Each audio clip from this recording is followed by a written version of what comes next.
KaMotoFriends, Scooter Rider is signing on at maraming salamat sa mga nag-view, sumilip at nanood at nag-abang ng aking mga video uploads.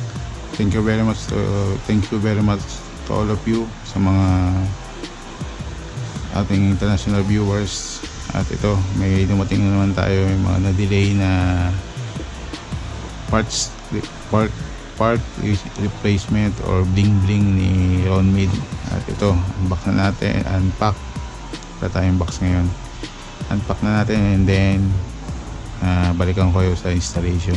Hopefully ma-install natin. Minsan kasi hindi natin ma-install ng maayos at wala tayong power tools. Kailangan po natin pumunta ng shop or trusted mechanic natin, magbayad ng labor. At hopefully may ma-install tayo kahit papaano. Una, ito yung sa Lazada na delay dahil mga nag-uulan at bagyo. Na check ko na to at na disinfect. Ito yung side stand nya. Compatible siya sa Super 8 as per seller, 23 cm pang wave. And sabi ng seller is compatible naman sa Kymco Super 8. Then yung stock ko is papalagyan ko ng paa kasi ito sa stock ko is pudpud na or tapyas na kasi minsan napaandar natin na naka side stand and katagalan din konting so anyway, katagalan may talagang bumibigay na rin siya. Kaya ito, pala ko munang gumamit na ito, then yung stock paparepair natin. So hopefully matigas siya at may mga nakabili naman at pero super 8 user ko, pero ibang seller yata niya, sa Caloocan siya bumili. Okay naman daw. At may kasama na rin yung spring. Yan. Palagay ko try kong ma-install pero parang mahigpit yung yung side stand ng Kymco Super 8. And siguro pagpalit ng bangka ni Roadmate, sama ko na to pagdala kay Boss Joel sa Unimoto. Yan, side stand para sa Super 8 and pwede din daw sa mga ibang brand ng motor. And hopefully fit siya. Natin assurance ng seller. Ayan, ko na lang yung ng seller sa Lazada, yung kanyang name, and PM nyo na lang din ako sa sakaling interesado kayo. Hindi naman tayo kasi Lazada affiliate. At ito, sa sunod naman Shopee. Ayan, delayed naman siya, bling bling din and replacement kasi ito yung Rizoma Philippines. May kasama siyang sticker ng Rizoma Philippines. Ayan, hindi ko na yan, ito yung sa axle nut slider.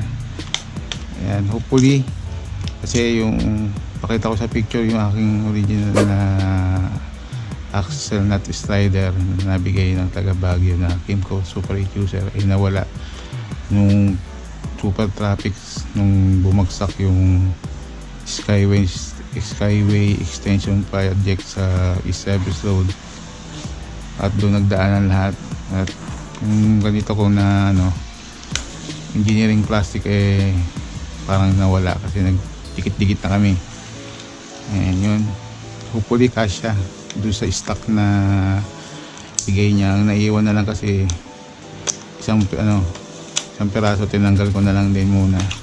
At hopefully hindi na tayo magtanggal ng gulong, and kung sakaling tatanggal tayo dadalhin pa natin sa mechanic natin.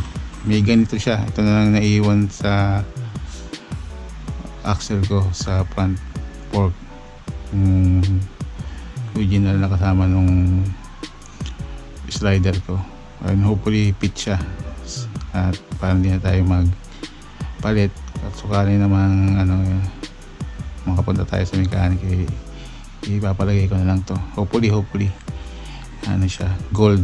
Pinarayas ko dun sa rear shock ko na ano, na MHR 02. Yan, hopefully fit siya para hindi na magtagal. Then diretso na tayo sa installation. Yan, all aluminum or ano bang tawag sa metal na yan, metal din to. Yan, mukhang mahuhulog pero sana hindi naman, may goma siya. Yan,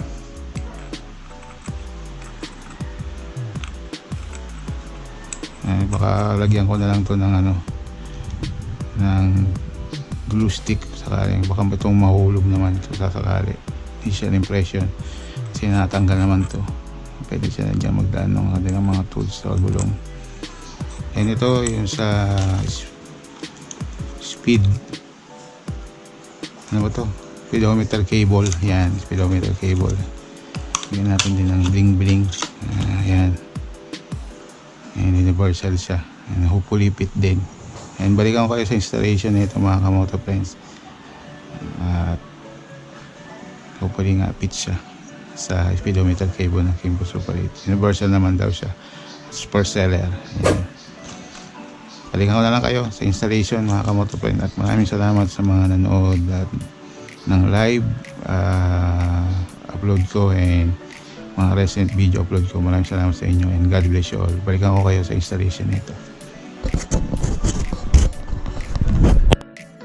Basta KaMotoFriends, magbabalik, at kung nakaabot kayo dito sa part na to, mga bago at naligaw at sumilip at nag-view, subscribe, like, share, and comment kung may katanungan kayo. Ito, install na natin yung dapat natin ma-install. At ito, bago ako mag-start ng video, mukhang may hirap tanggalin yung stock screw ng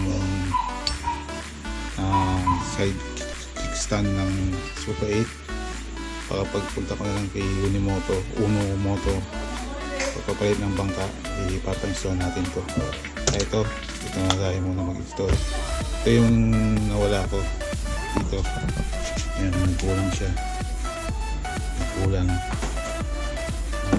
Iiyak tayo dito. Yan, nagkulang siya, nawala siya ng sabi first part ng video pa nasabi ko, nawala siya ng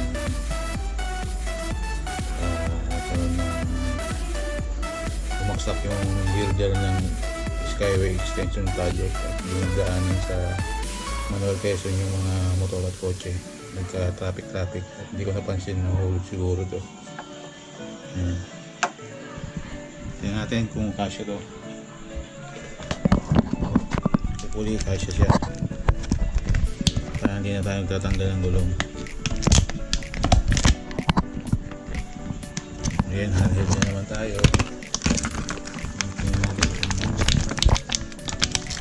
Dapat para hindi muna tayo magtatanggal, tapos lang ipapa-install. Mukhang okay naman, makikita ninyo mukhang kakasya siya. So pansamantala, ito muna ang gagamitin ko at para meron naman isang part silver. Try natin, try natin lang. Kasya na, mukhang kasya. Ayan, kasya siya. Ayan mga KaMotoFriends, so kasya. Ito siguro lalagyan ko ng blue, hot blue para hindi mahulog. Ano naman, ito yung mahuhulog sa vibration o kaya sa baba. Lalagyan ko ng glue. Ayan, kabila naman.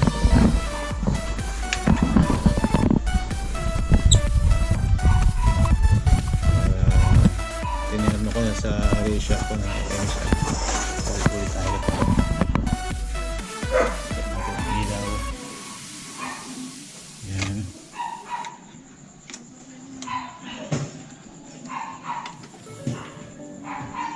Ayan.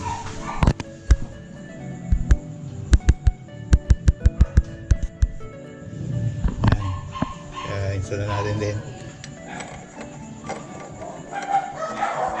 At uli, KaMotoFriends, good vibe lang tayo and chill.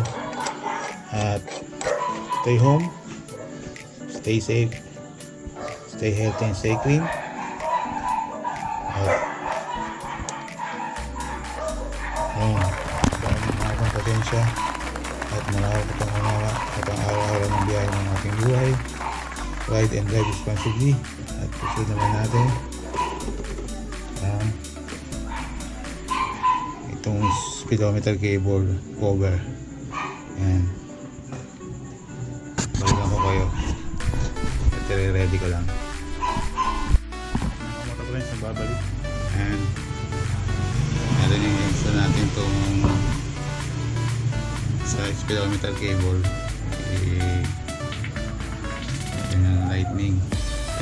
Lighting ito, so natin ito dito.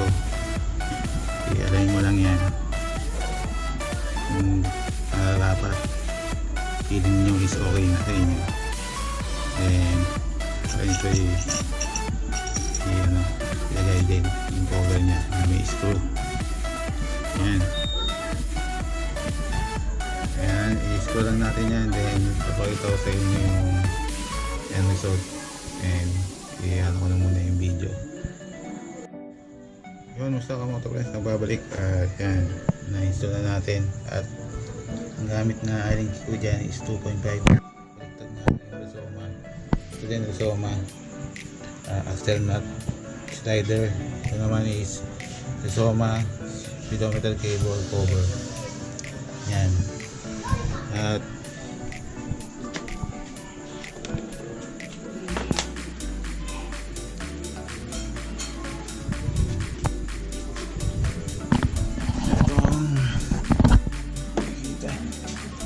yan, medyo mahirap tanggalin mga KaMotoFriends, kaya pagpapalit na lang ng bangka. Nag-try ako baka ma-lost yung ulo, magkakaroon po tayo ng malaking problema. Sasabay ko na lang yung pag-install ng side stand ni Romin. Yun, nandito na lang yung video at maraming salamat sa inyo. Thank you for watching, and maraming salamat sa panonood at pangabang ng aking video. At tapos din at na-install natin yung iba.